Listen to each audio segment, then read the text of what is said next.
Welcome to Moonbeaming, a podcast about lunar living, magic, creativity, tarot, and more. I'm your host, Sarah Faith Gottesdiener, and I'm so honored and excited to be here with you today.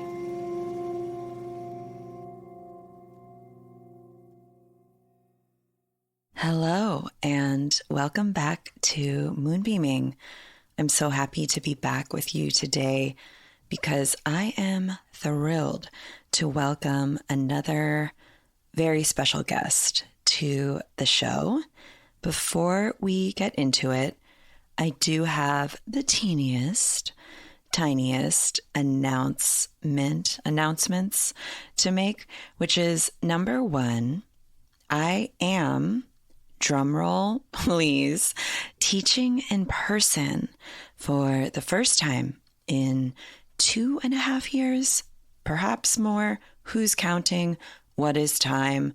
What day is it? I don't know. I'm teaching in person for the first time in a long time in San Francisco, in the lovely Bay Area. I love ya with your microclimates and your hills and your delicious burritos. I love ya. I'm teaching on June 11th and 12th. You can pick a day that works for you. I'm going to be teaching the same thing on both days. They're going to be day-long workshops, and I'm teaching about lunar living. This is my book brought to life. This is what I have been teaching about for about, I don't know, almost a decade. And at its heart, it's about lunar technology.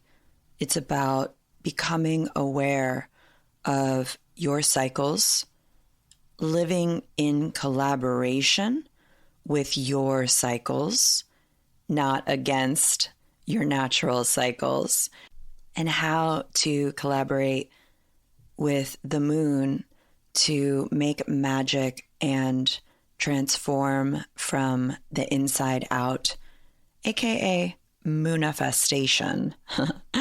Okay, so the link to sign up is in the show notes. There are limited spaces because we want to be safe. It will be mostly outside. Everyone has to show proof of vaccination. We will do a check-in about mask wearing. Obviously, please wear a mask if that makes you feel safe. We're going to check in and see how everyone feels. There's a good chance I'll be wearing mine as well. So click the show notes for more info. And the second announcement is we have so many incredible workshops coming up this month in June. This is kind of our last cycle of live workshops, an extravaganza of beautiful learning, if you will, until late summer. I might program one or two in the fall. So if you want to continue learning with some amazing, awesome folks about amazing, awesome topics, sign up for our newsletter for more about that. I really wanted to focus this year on highlighting some of the incredible practitioners in our community. So this month, we welcome Susan Ate for a Breathwork for Boundaries workshop, Dr. Jennifer Mulan of Decolonizing Therapy for a Decolonizing Boundaries workshop, and Liz, friend of the pod, Liz of Sister Spinster, who will be teaching a class about plants and plant protection. And rounding it all out at the end of June, we have Kian from Millennial Soul Food talking about some of the basics of a spiritual practice. There's more information on our site or when you sign up for our newsletter. I am thrilled to get to learn and grow and hang out with these incredible teachers and facilitators this month. Okay, on to the show.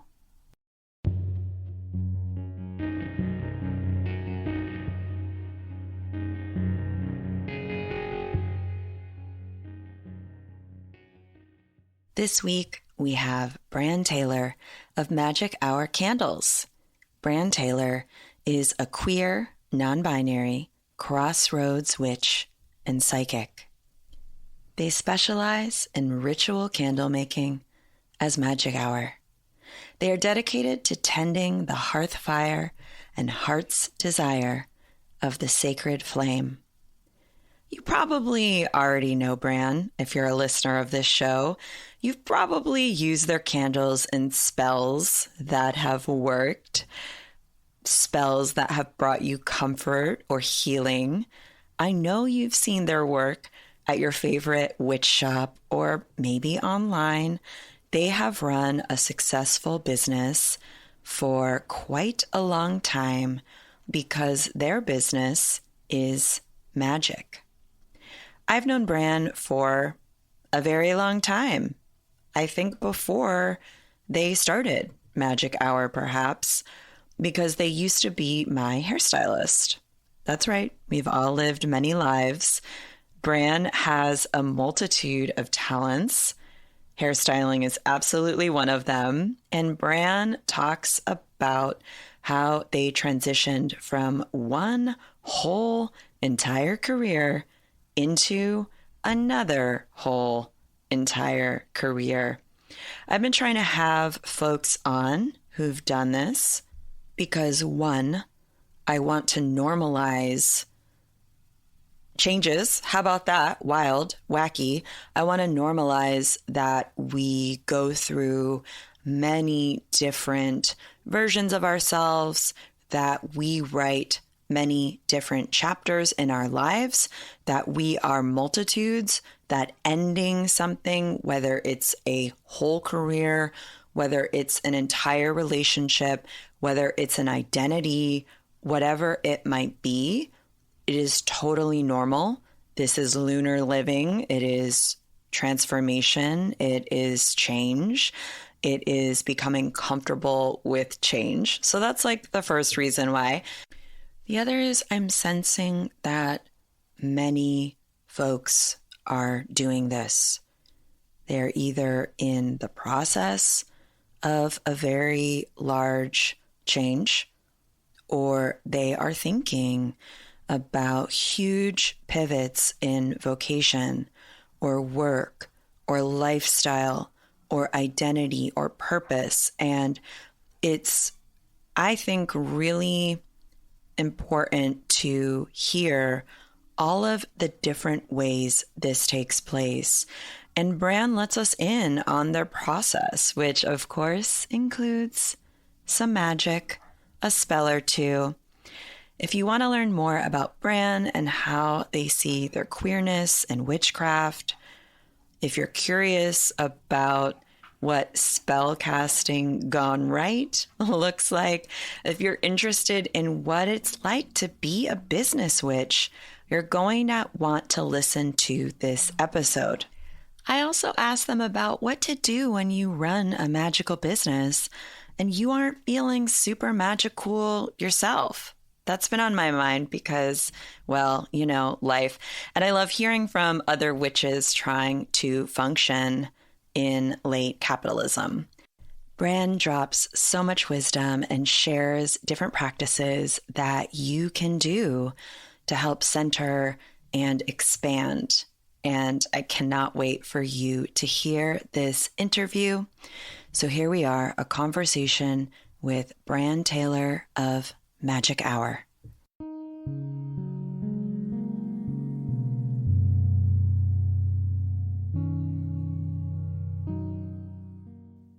Hello. I have such a special guest for today's podcast. I know you know and love them.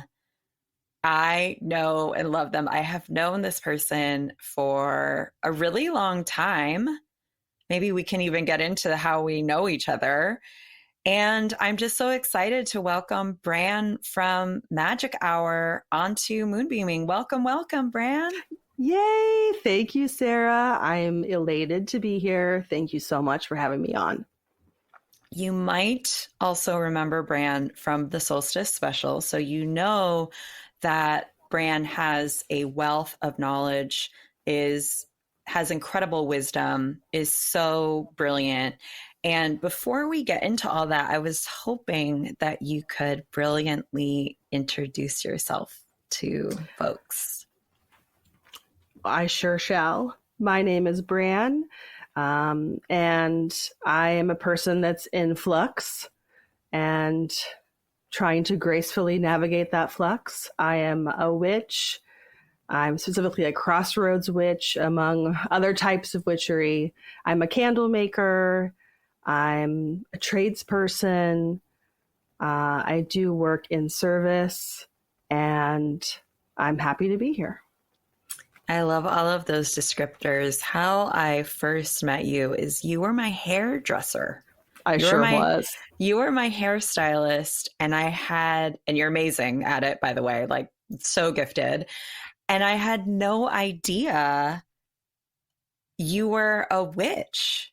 I knew who you were because I think someone was like, oh, go to Bran because when you're all queer, you just want to support queer people and be around queer people. And I don't even remember who the referral was, but they were like, Bran's amazing and Bran is the best hairstylist in the world and all that. And when years later you started Magic Hour, I didn't know. So I guess I want to get into your descriptors and I remember them, but I think I first want to know a little bit about your origin magic story as a queer witch. Well, we're going to have to rewind even before we met each other.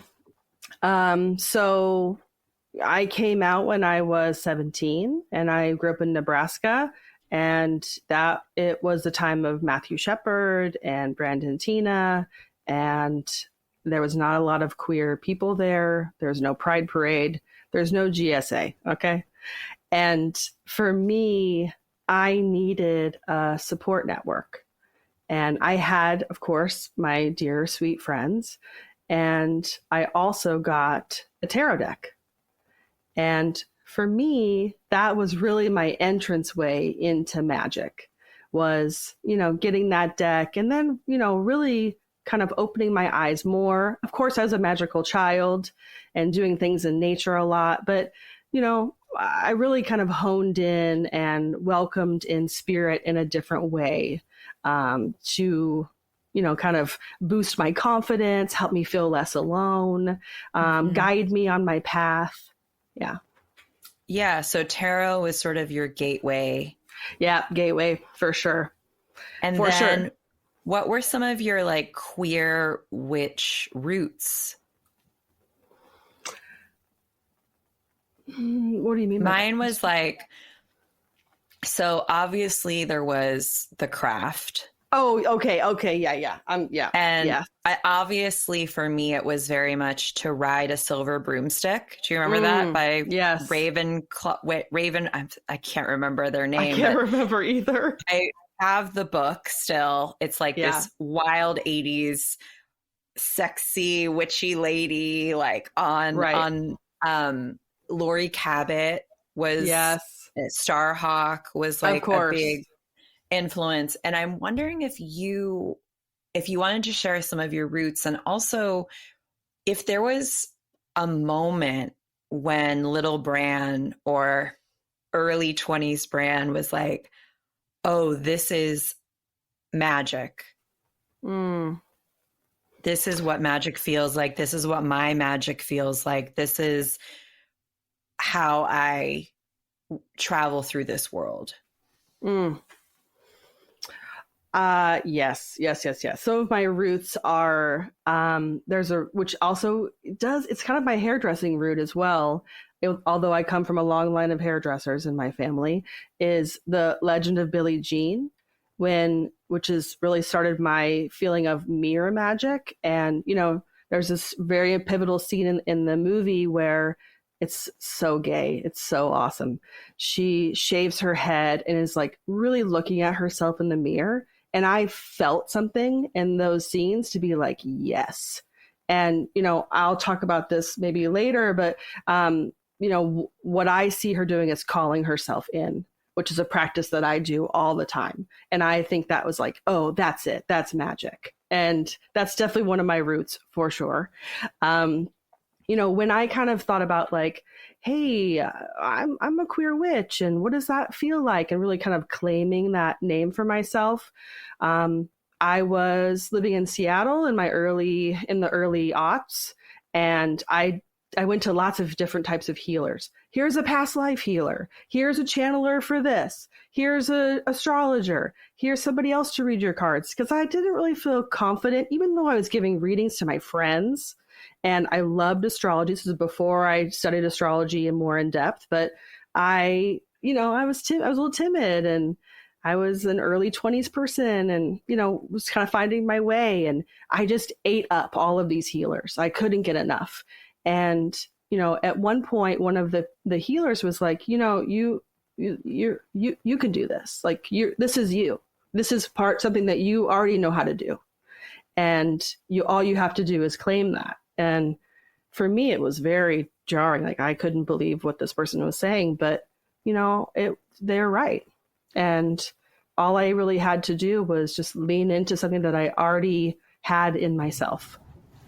It feels like so many of the elements were hiding in plain sight. Even hairdressing is, like transformational. You can totally change someone's energy or how they see themselves or think about themselves or their gender or all of these different, or their identity or their subculture, or all of these significations that come along with style, which is so, to me, linked up with symbolism, like symbolism of the witch and using sympathetic magic and all of that stuff. And so I wanted to also talk about mirror magic and calling yourself in. Do tell. Oh, I love me some mirror magic. I loved being a hairdresser. It was very hard on my body, but I loved transformations, especially big ones like we did with you, Sarah, which dear listeners here, we took Sarah into a very blonde, very short haircut, and she looked awesome. I loved it. Yeah, you looked very, very awesome. For me, mirror magic is really powerful. And I have a lot of mirrors around my house. There's a few sort of things I like to do to clean and protect them, which, I'm happy to share. Also, I always have enchanted all of my mirrors, especially when I was a hairdresser, to really reflect someone's like their core, like inner, like, badass self. So they're seeing the best and most like vibrant version of themselves. And that really works. And for me, in that scene from Legend of Billie Jean, and also when I was a hairdresser, and also now when I work with mirrors, like I want to look in the mirror or, have a reflection. Maybe it's in a water or something else, and be able to see like exactly sort of like what's beaming back to me is something that's my sort of most expansive, brightest, like most loving, most generous self. And that's, for me, I do call myself in, sometimes not in front of the mirror, but it does help to kind of look yourself square in the eyes. And, the magic of that is to, ground and center yourself, and then really start the easy thing, start naming yourself. I am Bran, daughter of Linda. I am Bran, spouse of Lou. And I start naming these things. And then as you're going through, you'll start saying, I am Bran, a priestess of the Crossroads. And then you're naming yourself. You're going through all of your things that help kind of make the puzzle pieces up that is you. And you can see yourself kind of standing taller. You can see your roots going deeper, your branches going higher. And, for you, you're just really filling yourself up with yourself. It is your own magic in your sovereignty being able to kind of get mirrored and reflected back to you. I love that so much. As you were speaking, I was thinking, what is queerer than that? Because we've had to name ourselves.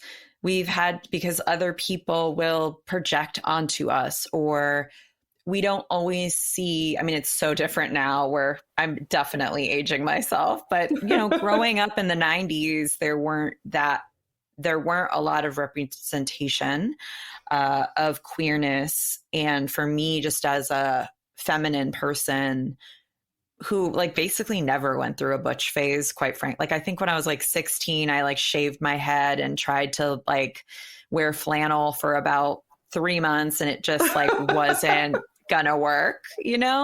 I think that like situating myself as who I am, what I love is your encouragement to name as many things, not just one thing, not just two things, like as many things as you need to, so that you feel really situated in your holographicness, your complexity, and your truth.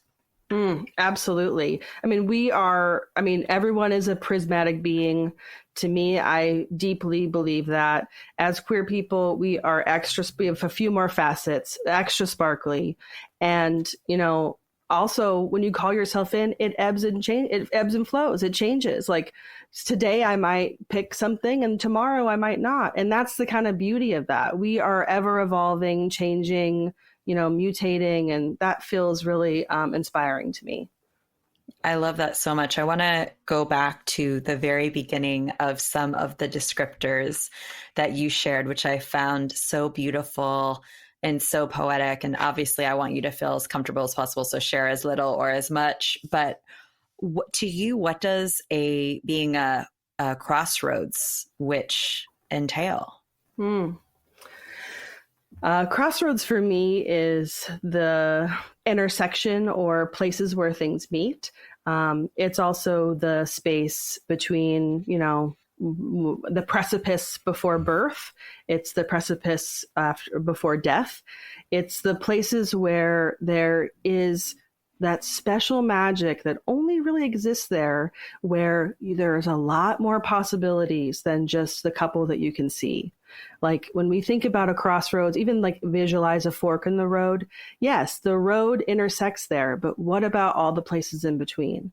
Is there a path here? Is there an animal trail? Is there, all the things that are around? What is that other sort of area? And for me, being a crossroads worker, I really like the spaces in transitions. So places in life. Lucky you, Bran. I'm sure you're doing great now at this time. I know. This isn't a crossroads time. I don't know what it is. Really calling myself out. Yeah. I like but also places like for major life events. So when someone graduates from school, or when you have a baby, or when your parent dies, or things like that, those are all crossroads moments. And for me, there's real special magic in there. I like to be a support person for people in crossroads moments. I really resonate with that type of magic. I also like feeling that there are a lot of possibilities that are unseen, and sort of challenging myself and, whatever magic I'm working with to kind of lean into the unseen. That's so beautiful. It makes me also think about the crossroads as the three weavers of fate. And obviously when you said crossroads, I immediately thought of Hecate, who was the patron saint of the crossroads, among many others and many other things. And I think about it's so inspiring to hear you say you enjoy the crossroads, because I feel like in our culture, we are not meant to, or we are not taught to revere those thresholds, those in more intense moments. And I was wondering if you had any advice for folks who might feel nervous or unsure about working with crossroads energy, or when they are in a crossroads, from your vast experience being in those moments, holding space for folks in those liminal moments, do you have any wisdom you could share? Yeah, one way to think about that is, for me, the crossroads is also the center. So when you think about the elements, we have air, we have fire, we have water, we have earth, and then we have that other fifth element, spirit, center, the place that's kind of like the, cosmic or whatever you want to think about it. Also, for me, the crossroads for ourselves and what people can use to work with crossroads energy is to think about that center being just right, even the core of yourself. And when you are sinking into that center or that crossroads, that spirit place, that is the core part of your truth. And, all it has to do is just exist. And you don't have to make a move. Crossroads is just being, it's very solstice-y. It's just being in that place of non-movement. You're just observing, you're gathering information, taking in what is there. And a way to think about that is to allow that center place within you to expand and see what core parts of your truth are in there. So when you were in these kind of crunchy, uncomfortable times, kind of just reminding ourselves like, oh, well, I'm having a hard time, or this is happening to me. But here's one thing I can kind of lean back into. This is a core truth and belief that I hold. This is actually something that's the fabric of my being. And getting really close and into that, and then leaning into that more and seeing what comes from there. It's definitely a chain reaction, but I think really resonating with center as in ourselves, not outside of ourselves, is a good tool to use. I love that. It immediately makes me think also of the Wheel of Fortune. Yes. And how, like, when we call ourselves back, when we recenter, whether it's in identity or our needs or our desires or our truth, there is this real turning of the wheel. There is this real energetic shift that can happen so long as we're centered, standing in the most resonant energy or power of the self as we can. And so I love also, like, when you were speaking out about the elements, I was also thinking about just the cauldron, like the center is this place where you throw in all these different ingredients that you feel like you need, or you feel like correspond to where you are, or what you're ready to open up to, or what you need support around, and allowing it to transform. And kind of that choosing, or that saying, the act, just the practice of that, which is so potent, is the magic. You're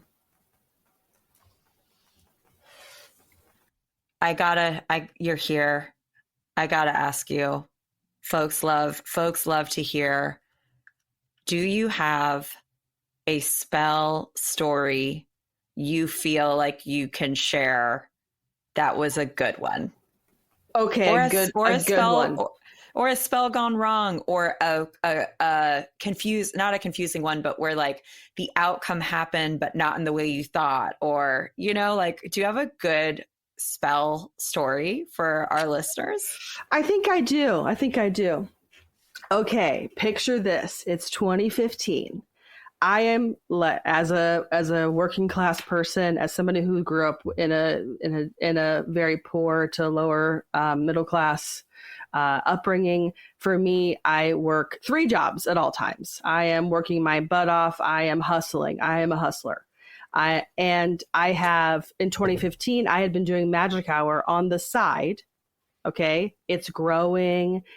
Things are happening. People are liking it, but I'm keeping it real small because I got to have all my other jobs. Right.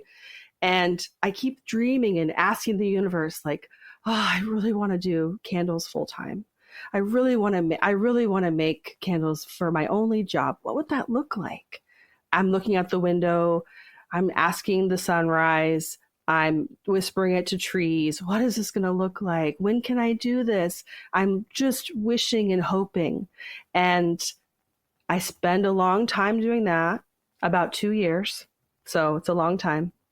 And then in 2015, things are really getting challenging for me. And I sit down and I'm like, I really need something has got to break. Something has to shift for me. And what happened is, which I don't recommend, but it did work out for me. I unfortunately fell and I broke my wrist. And what happened was, with a broken wrist, guess what you can't do? Cut people's hair. Guess what you can't do? Go do hair on set for a TV show. You can't do things that you're normally going to be able to do. You can't carry anything. You can't do anything. And what I could do is give readings. And what I could do is couldn't really make candles, but I could do a little bit actually of it. And because it's a slower pace, it's a restful place. And I prayed for this to change. I prayed for a break. And I literally got one. I just put 2 and 2 together. Oh my goodness. And you got this break.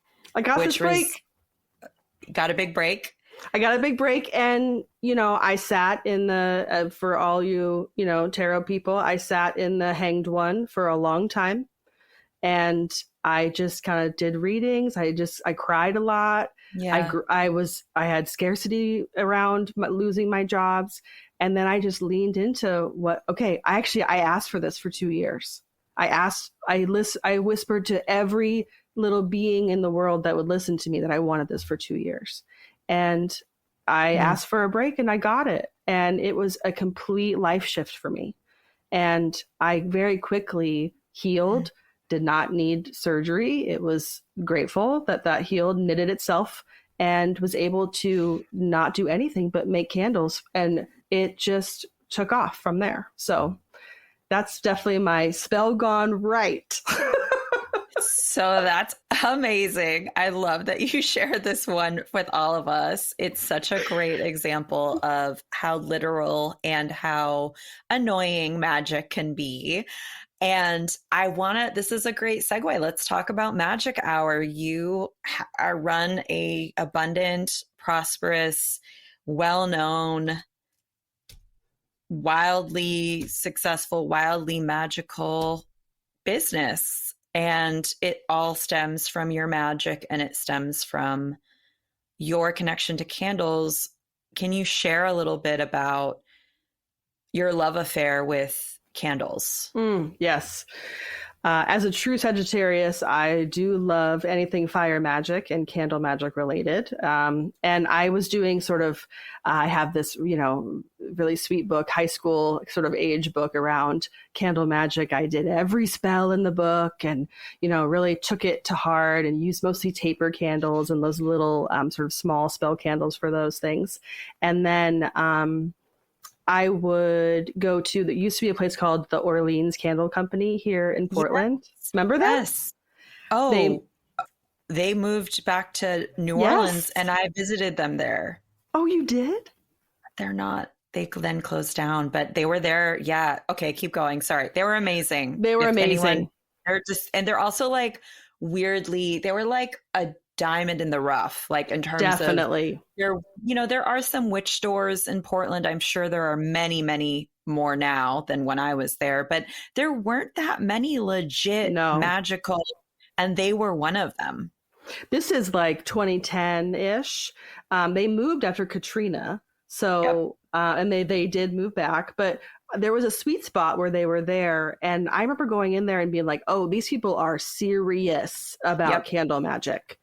Okay, what's the sauce in here? What's going on? And I would get, I would talk to them they were very gracious and lovely.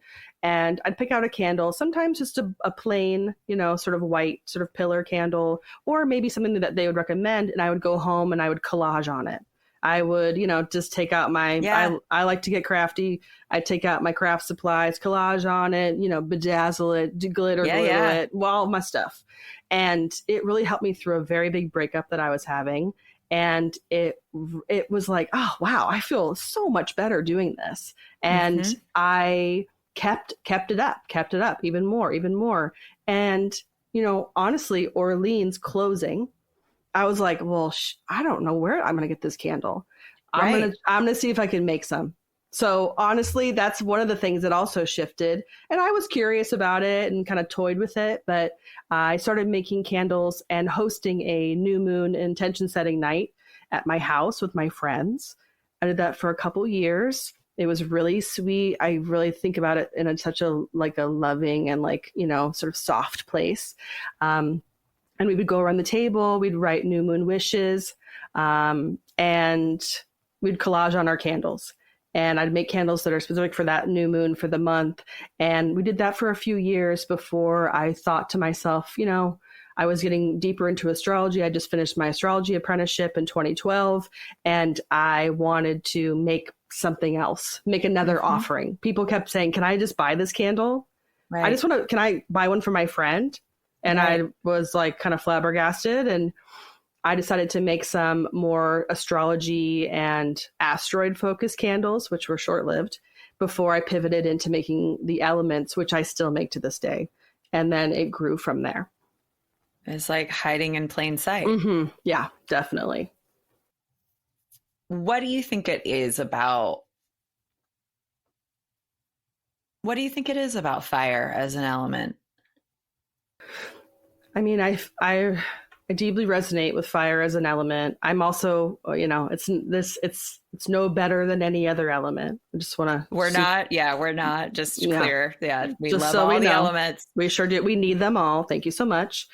But fire in its different iterations, whether it's like a sort of an ember or a coal, or just a lit match, a single flame, or a raging, bonfire. Like all of them have this like sort of potentiality of morphing, of changing, and it's very present. It's almost like, there's lots of fire divination throughout the ages. You look into a flame and you can you're entranced. I mean, it is really going to show you, speak to you, dance for you, and you for it. You're admiring. It's a really beautiful relationship. I love fire's transformative qualities. I love the creativity, the passion within fire. I love the sexuality. It's very queer to me. It's very brazen. It's very revolutionary. It's the spark of change. My work in Magic Hour is dedicated to the sacred flame. To me, that sacred flame is integral. It's about revolutionary change. It's about feeding your soul, your spark, who you are. And, we all need a spark. We're not, everything needs a spark around us, whether it's, the sunlight making the garden grow, or it's that kick in the pants that you might give yourself to start a new project, or everyone needs that, and that is fire energy too. And for me, I like transforming. It's a comfortable thing for me to keep doing, and I like seeing others transform, and I want to really root down and resonate and get into the sort of dedication that I have for the sacred flame. So, and I do that every day, to be able to make these, what I consider tools for other people to be able to connect with even a fraction or a little bit of that spark for themselves. And people I know have really remarkable results with your candles. Do you have any favorite stories around clients getting back to you about what your tools have helped them through? Oh, I have lots. I have people who've found new places to live, people who have started new projects. I have a lot of people who have had babies, or I've had people also protect themselves, clear out other energies. Them just feel sort of just supported I think is the main thing, even if it's just like, you know, like inviting in new relationships or connections, feeling connected to yourself. I think that that's sort of something that I want to expand upon. Like when I make a love candle, I'm not just thinking about a partnership love that is, right. you know, I'm thinking about the love that you have for your cat. I'm thinking about the love that you have for yourself, your, you know, the love you have for the land that you're on. It's just, I want it to be as multifaceted. So it's really getting into it as a concept and as a magical sort of being and putting that into the wax for someone else to then, you know, unwrap, claim for themselves, put their own spell and mark into, and be able to use it as a tool. So when you are concepting these candles, because you have a lot of them, there's a lot of different kinds of them, does it come to you, like, what is that relationship around? Is it based on magic you're doing in your own life? Is it based on dreams? Is it based on just a desire of like, okay, I feel ready to explore fertility or clearing, or again, there's love, there's abundance, there's ancestors. Those are just some that I can think of that I've worked with. How do you figure out what you're going to create? Is it just very intuitive, or is it personal, or is it a whisper from spirit or source, or how does that come about? Yeah. I have 85 things I make now. Wow. 85 different sort of sizes. Some of the things are sort of small and large sizes, but yeah. How I create any candle is I just listen, and I have always just listened. You know, for me, if I am still enough, or even if I'm like on a walk, I'm in the shower. This is practical witchcraft, people. Get in the shower. I'm in the shower. I'm just, you know, walking my dog. Yeah. Sometimes this little voice or this energy will come and sort of whisper, or sometimes it yells and it tells me, hey, I need you to make an Edgewalker candle for people, for queer folks. I need you to get the energy of what it feels like to be on the edges and not the center. I need you to get into the mystery of what it feels like to be like, you know, a queer deity, right? And then I get that kind of feeling, and I'm like, okay, well, geez, that sounds like a big undertaking. And then I just keep walking, and I listen, I hang out. Maybe days, weeks might even pass by, right? And then it'll say like, hey, bee balm, that wants to be in that candle. Okay, write that down. Okay, you know, rhodochrosite wants to be in that candle. Okay, write that down. And that's just usually how it works. Sometimes there's like a whole download. It's this. Right. And a lot of times it's just a little bits and pieces. And sometimes I'll get the bits and pieces without knowing what the candle is for. And I will sort of, they'll be like, oh, okay, this is happening. Or someone will be like, I have a whole bunch of agrimony. Here you go. And I'm like, okay, well, I'm not sure what to do with this. I'm just going to hang out with agrimony, right? And then kind of see what the energy kind of tells me, and then lean into that. So it's a real collaborative process with spirit. It's a collaborative process with the sacred flame. It's a collaborative process with the goddess Bridget, who I work with a lot. And, you know, for me, I just kind of get out of the way. That's usually how I make candles. It's not, it's hard to work on a deadline, people. It's not the most lucrative capitalist way to run your business, but it is something that's the only way that I really know how to do this, that feels within my integrity. And it feels, which is very important to me, that I do service work to make tools for other people. And that is extremely important to me to always maintain that, which is why I am the only person that makes the candles to this day. That's what I was going to ask. Thousands of candles a year. I was going to ask, like, when you're doing that, you probably, okay, I have a lot I have to say. Okay. I'm deeply projecting. I am only speaking for myself, trying to put myself in your shoes. I imagine that when you are pouring these candles, you have to be very intentional and very energetically aligned with the vision of the candle. Like, life is hard. Like, we've got to deal with annoying stuff. Like, how do you figure out when you're going to pour, or do you have a ritual that you do to kind of, my point is, I would imagine that maintaining that reverence, that intentionality, it takes a lot of energy. So how do you maintain that sacredness more rather than less? Because you're in, like, your candles are spells. So, and we're witches, but we're humans, and we have bad days, and we have, things that trip us up. And I would love to hear it. Some advice, or some, like, how do you stay in the zone? Full-time witch. I know. Great question. Well, let me just tell you, pouring the actual, in the magic hour candle, when you get it, the colored part of the wax, or like if you get a home or a clearing candle, it's all white wax, but still there's a base kind of part of the wax, which is about, over 3/4 of the actual candle is the spell. The white part on top of the candle is the seal. Okay.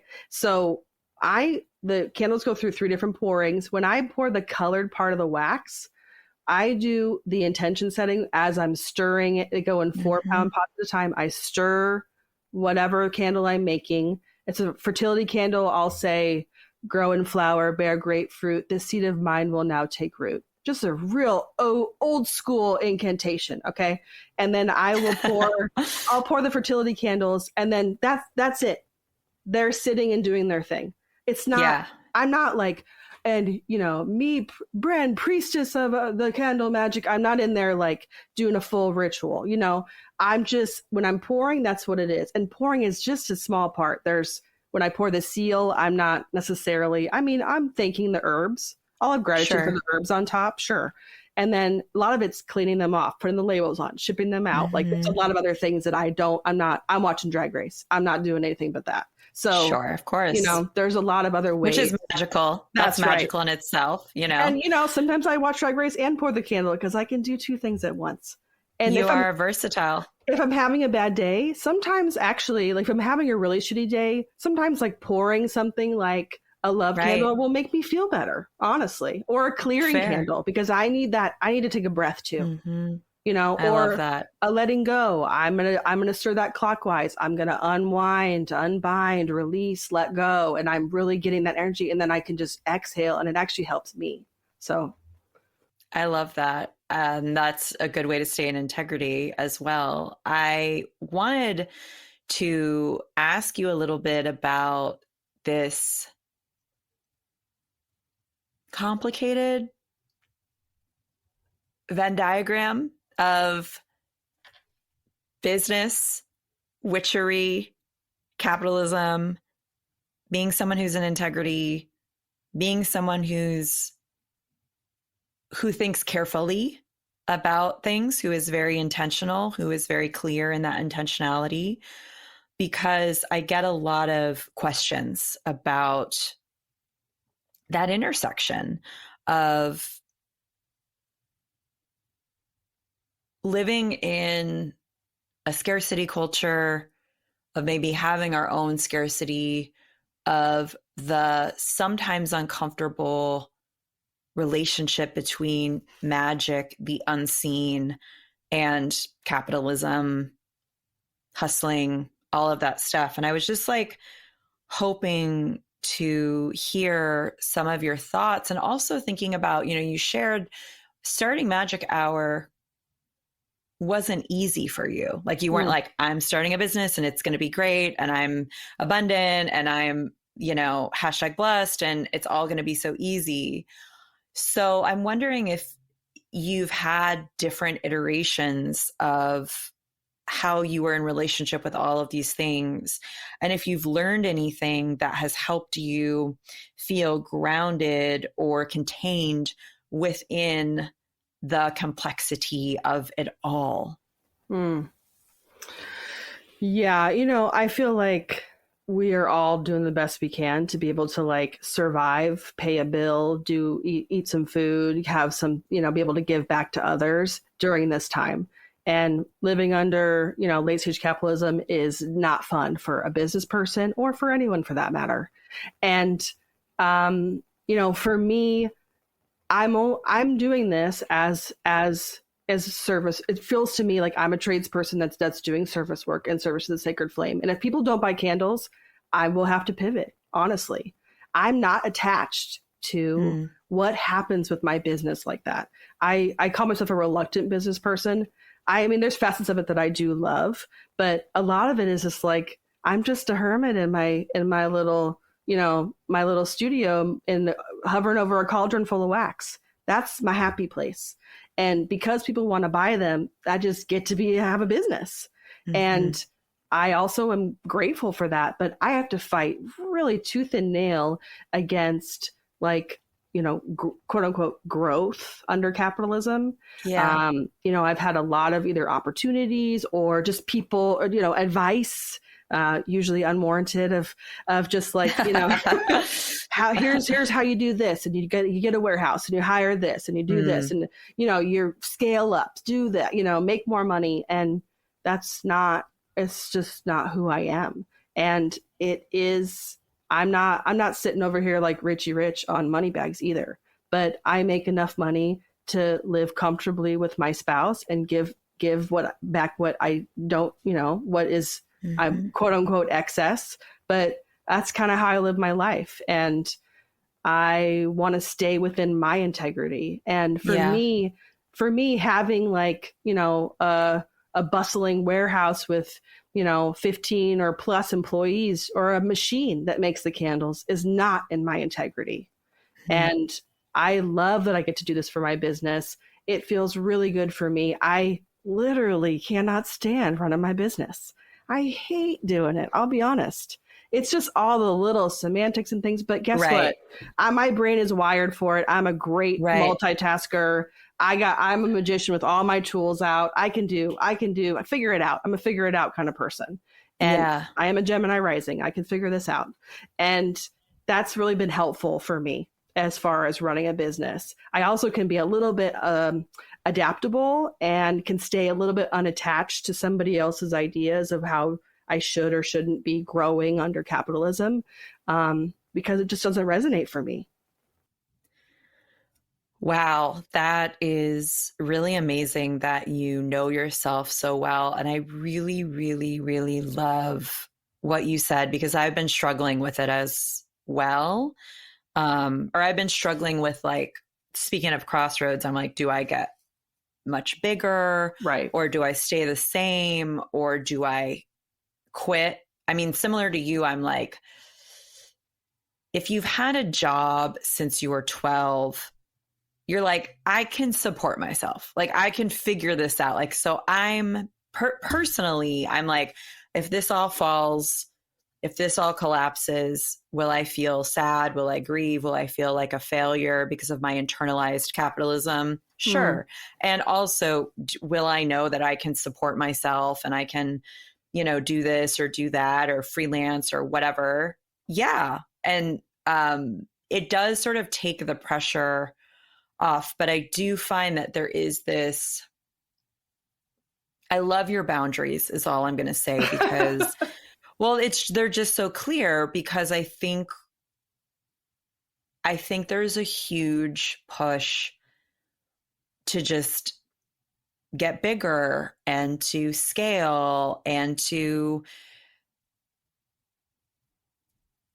just be doing what we're doing in the key of capitalism. And it's just so refreshing to hear you share. And also just makes me think of something I've been grappling with, is like, how much is enough? Because we could just be here all day on the hamster wheel of scarcity. How much is enough? What feels like enough, especially for me as like a white person, you know, like how much I have to fight against that sort of like, oh no, I need more, or I shouldn't give this away, or whatever it is. And it's so nice to also just like hear you say, I have a nice life. It's lovely. I'm comfortable. I love what I do. There are parts of my life I don't love. I know what those are. I can deal with those. And this is how I'm doing it. And that's enough. And that feels, actually, it's not enough. It's more than enough. It's good, you know? And so it's so refreshing for me to hear you say that. Especially because I know you must have had, capitalism you've had many. is. No, go.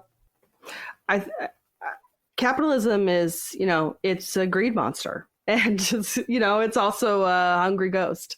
And for me, like, I don't really want to be hand in hand with the greed monster. I just don't. And I also feel like to run a business now and to have an offering, especially one that is so personal or close, like whether you offer readings or it's your work, your writing, like I want those things to be in the world, but I want to protect them. And I want them to kind of have like a sweet little nest to stay kind of like, hey, we don't actually need this greed or this hungry ghost sort of in this area. Like I especially as queer people, I want you to get as big as you want to be. I really do. For me, if I was not making each candle, that would be too big for me. That's what it is. And so that just feels good to me. And maybe I'll have an apprentice or somebody else in the future that I work with. That could be great. But for right now, that's just like the scale that works for me. And I hope that people can also kind of stay within their sort of creative, like, you know, beautiful nest without, you know, getting that influence from capitalism that tells you that it's, because it is, you're right, it is scarcity and it's never going to be enough. It's literally never enough. So the antithesis of that is just to kind of to scale back and really think about what would be enough for us. What is enough for you? What's enough for, you know, what you want to give for mutual aid or, you know, land back or whatever it is, and then stay in that alignment.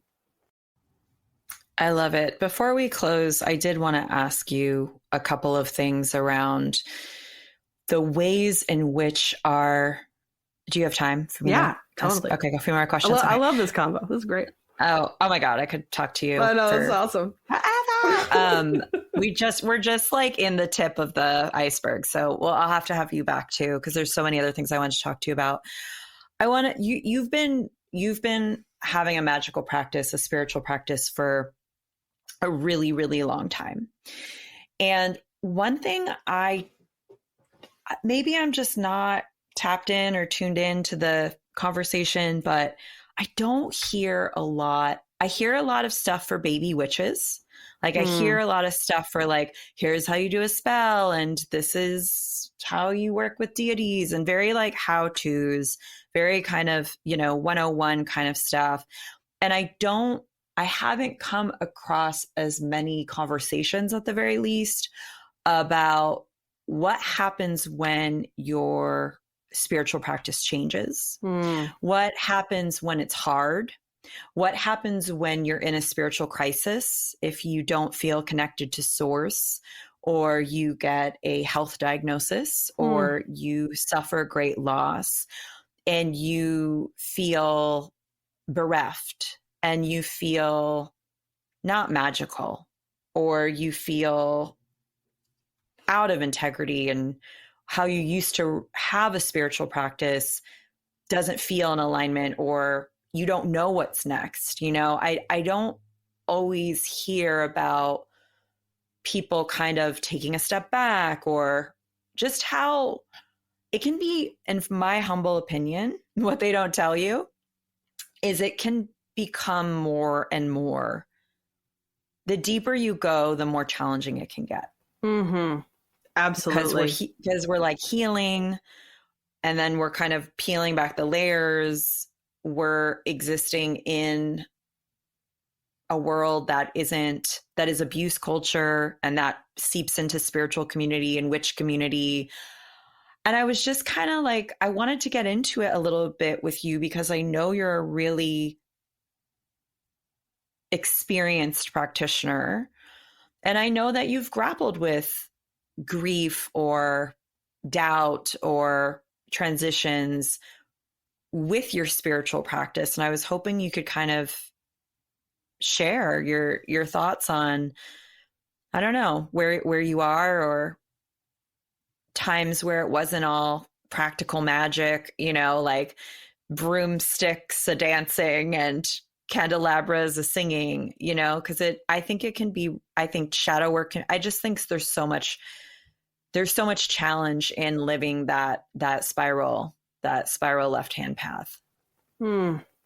Absolutely. And I am here for the elder ever-changing witch podcast, book, etc., instead of the brand new to witchcraft. Open this now. Because I think a lot of things, actually, the longer that you're, at least for me, like in community or seeking community around your magical practice, we're faced with all of our humanness as well. And I sadly have had a few communities and places that I really have had major spiritual awakenings, who have actually, turned out to be extremely harmful. And one was in my mid-20s and one was pretty recently. And that was 2019. And for me, really kind of untangling my magic, untangling sort of what I've learned, the things that I do resonate with from what I feel like is corrupt or has harmed me, or has, just even has a sort of influence that doesn't resonate with me, or has had this sort of stain or taint on it. That really has been very difficult for me, extremely difficult for me, which is why I am kind of like a influx, ever changing person. And I can't rush it, even though I wanted to rush it so fucking bad. This is a place where it's uncomfortable and I'm leaning into it, but it's been a while and I am just like, I need something to shift. And when I've kind of, my spiritual communities have imploded, or I've taken myself out of them, I get to sit back and sometimes I'm like, well, what the fuck was that? Right. Was I just like dysregulated the whole fucking time? Who knows? Where's my nervous system? What's going on here? What magic resonates with me? What the fuck is magic? If magic is the art of changing consciousness at will, whose will am I following? What is that? What is why, if my will might even be in my own way? I don't even know what I'm trying to will. I need to I need to pause. And right now I'm still in the pause. That's right. I'm in the pause, and I don't have the answers. I have eons of experience and training and the whole 9 yards. I could give you a ritual that's going to blow your mind. But guess what? I'm just sitting here as a human being like, I don't know. I have no idea. What is magic? I don't. What is it? Let's just ask myself that question today. And I'm having to get real stripped bare feeling. Yes. I too have had, I've had multiple experiences, and I've also had, I might as well share. I was like, should I share publicly? Why not? I've also had like experiences where I've really outgrown certain spirit guides I've had. Like I've really like been working with certain guides who really helped me, or even downloads from spirit that I believed that I was like told to do, and then ended up in a place where it didn't feel great. It didn't feel like we want the happy ending. We want the regulated nervous system, and I've been placed and I've put myself in challenging situations. And I think that for me, I love your questions. What is magic? what is my will? What do I want? What is my relationship with magic? And I think for me, like, I've been very much trying to cultivate trust and trying to cultivate hope and relationship with spirit, source, the pulse of love that permeates the world. In my humble opinion, that for me, that's partially magic. And also just letting myself understand that part of this is also healing an aspect of myself that needs to unravel or needs to heal, an aspect of myself that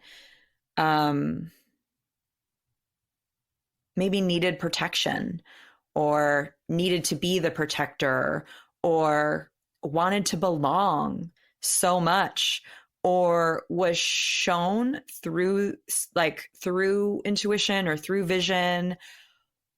I was shown where I needed to heal. Like, it really exacerbated my scarcity stuff or my wounds, and I'm kind of in it. And that's one of the uncomfortable gifts of being in that deeper relationship with listening to your intuition, listening to support from the universe. But I love that you're sharing about this and you're so vulnerable about it. And I was wondering if you had you have the questions, which I'm going to have to sit with for a while, but I wonder if you have some sort of thoughts on how to be with yourself when you truly are in that transitional, in that unknown, in a way that's not bypassing, and in a way that also feels reverent and truthful still to the seeds or to the magic that you know exists. Yeah, I mean, I feel like, my ego also, of course, wants the belonging, wants to keep staying in a place, even if it doesn't feel comfortable for me anymore. Just because it really needs that connection. It needs that release to get something out of this, right? And I also, I want to be seen as this beautiful ritual priestess, and here they're doing this big, showy thing. But actually, like, for me, I have to sit with myself. I have to be, I stopped giving readings in 2017 because I was too drained. I was too sick and I was too drained.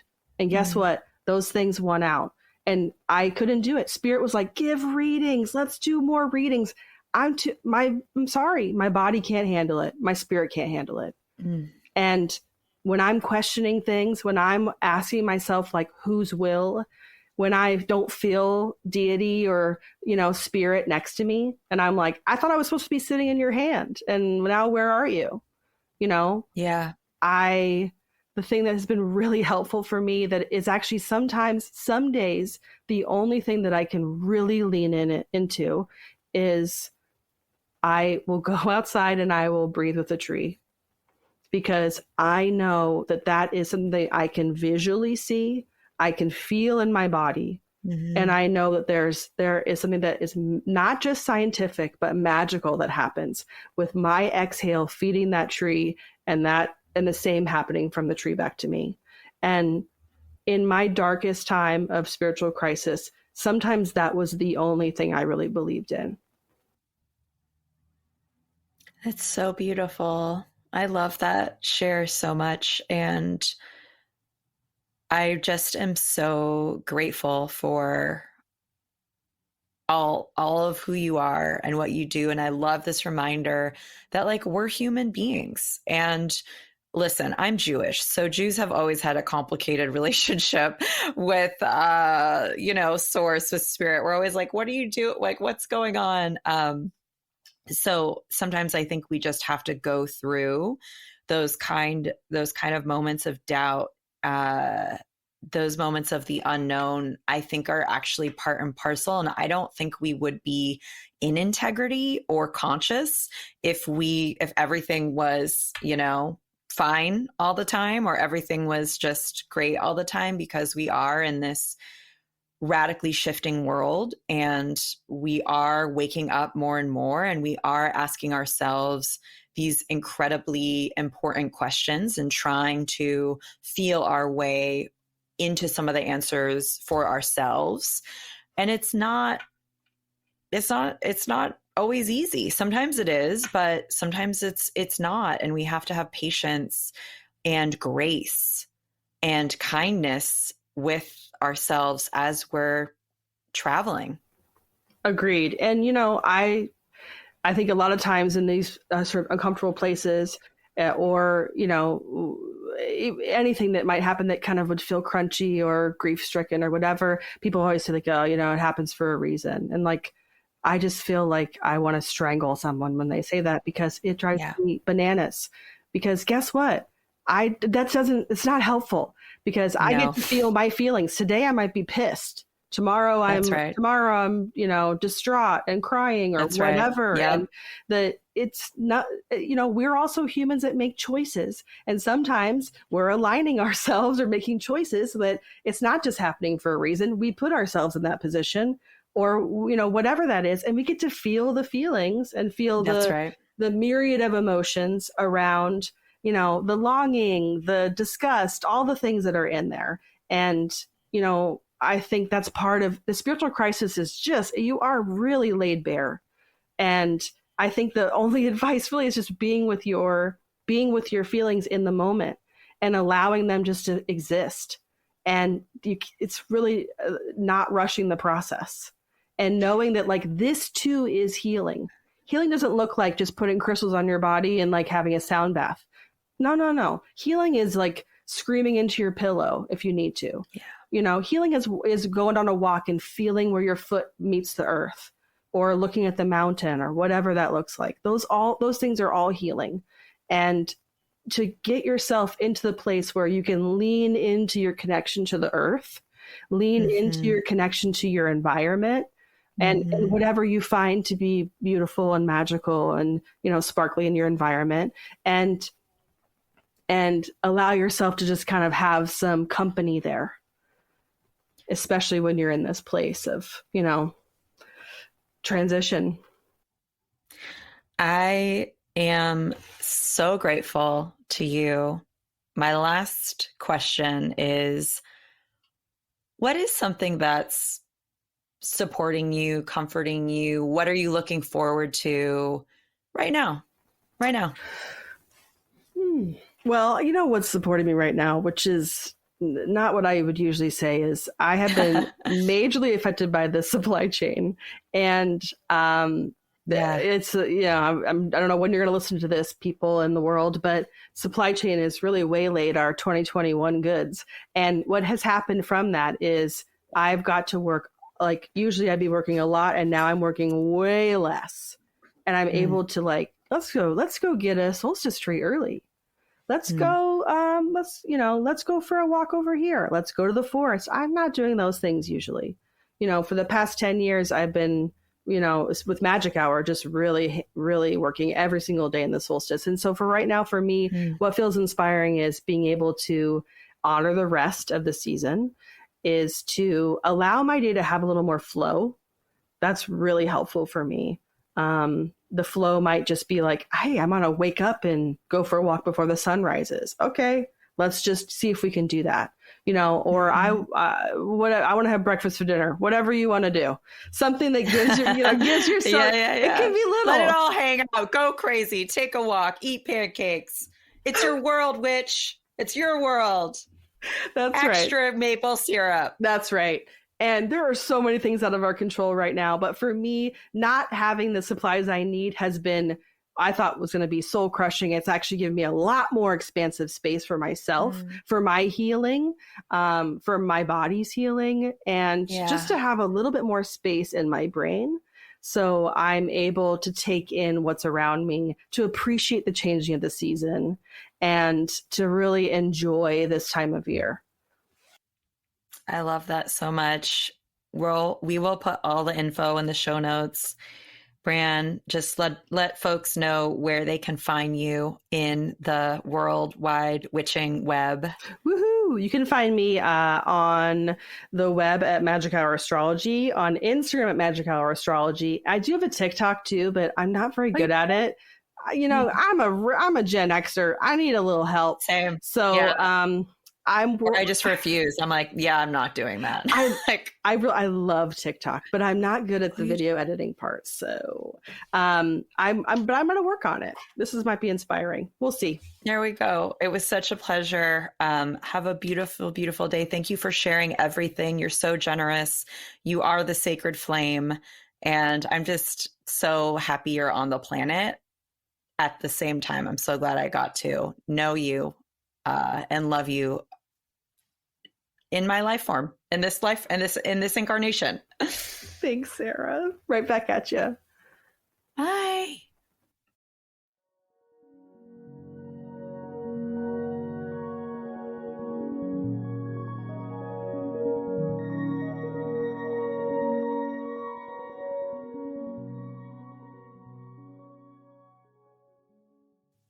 That was our show for the week with the wonderful Bran Taylor.